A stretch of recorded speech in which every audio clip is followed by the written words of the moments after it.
हम एयरपोर्ट के इलाके पर हैं। यहाँ पर शदीद फायरिंग हो रही है और भगदड़ मची हुई है। लोग भाग रहे हैं और यहाँ पर काफ़ी परेशानी है। सामने आपको एयरपोर्ट नज़र आ रहा है और आप फायरिंग की आवाज़ भी सुन सकते हैं।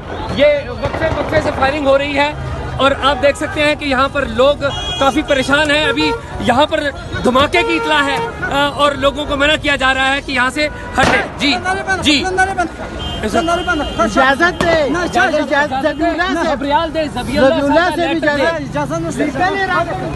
दे, लेटर और